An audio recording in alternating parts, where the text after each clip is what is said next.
AI কি সত্যিই আমাদের চাকরি নিয়ে নিবে, নাকি এআই নিয়ে বইটাই আমাদের বাড়িয়ে বলা হচ্ছে?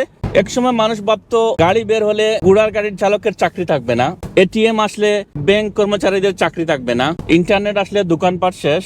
কিন্তু পৃথিবী থেমে যায়নি, পৃথিবী বদলেছে। পরিবর্তন তো আগেও হয়েছে। আজ আমরা এআই নিয়ে ভয় পাচ্ছি, কিন্তু প্রযুক্তি সবসময় কিছু না কিছু চাকরি কমিয়েছে, আবার নতুন চাকরি তৈরিও করেছে। একসময় এরিয়াল ফটোগ্রাফ করতে হেলিকপ্টার লাগতো, এখন ড্রোন সেটাকে রিপ্লেস করেছে। একসময় ট্রাভেল এজেন্ট ছাড়া টিকিট বুকিং হতো না, বিদেশে যাওয়া যেত না, এখন সবকিছুই মোবাইল ফোনে, ticket, hotel, visa information, everything. একসময় হাই স্ট্রিটে প্রচুর ভিড় ছিল, এখন অ্যামাজন, ইবে, আলি এক্সপ্রেস এরকম বড় বড় অনলাইন সুপার মার্কেটের সংখ্যা বেশি। বইটা আসলে এআইতে না, বইটা অ্যাডাপশনে।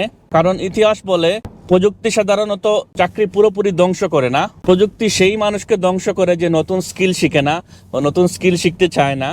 আরেকটা জিনিসকে মানুষ ভয় পায়, ড্রাইভারলেস কার। সেলফ ড্রাইভিং ট্রাক নিয়েও পরীক্ষা চলছে, ডেলিভারি ড্রোন আসছে। তাহলে কি ড্রাইভারদের কাজ শেষ হয়ে যাবে? হয়তো না, কিন্তু ড্রাইভারের কাজ বদলাবে, রোল চেঞ্জ হবে।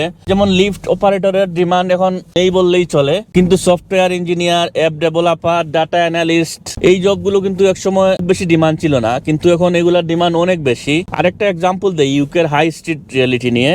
হাই স্ট্রিটে অনেক দোকান বন্ধ হচ্ছে, শপিং সেন্টারে মানুষের সংখ্যা কমছে, রেস্টুরেন্টে মানুষের সংখ্যা কমছে, সবকিছু মোবাইল ফোনে। Food delivery mobile phone, shopping mobile phone, entertainment mobile phone, banking mobile phone, আপনি একটা ট্যাক্সি বুক দিবেন মোবাইল ফোন, এভরিথিং। আমরা ধীরে ধীরে ফিজিক্যাল ওয়ার্ল্ড থেকে ডিজিটাল ওয়ার্ল্ডে চলে যাচ্ছি। তাই আমার মনে হয় রিয়েল কোয়েকশনটা এআই আমাদের চাকরি নেবে কিনা এটা না, আমরা এটার সাথে অ্যাডাপ্ট করতে পারবো কিনা। কারণ পৃথিবী সবসময় বদলেছে, যারা পৃথিবীর সঙ্গে নিজেকে বদলাতে পেরেছে তারা টিকে গেছে, আর যারা বদলাতে পারেনি তারা ইতিহাস হয়ে গেছে। তাই আমার মনে হয় ভবিষ্যৎ নিয়ে বই পাওয়ার চাইতে প্রস্তুতিটাই জরুরি। এআই হয়তো কিছু চাকরি নিয়ে যাবে, কিন্তু আরো হাজারো জব সৃষ্টিও করবে, এটাও সত্য। এমন প্রশ্নটা হচ্ছে কি, আপনি কোন দলে থাকবেন? Let me know in the comments and I will see you in another video. সবাই ভালো থাকবেন, সুস্থ থাকবেন।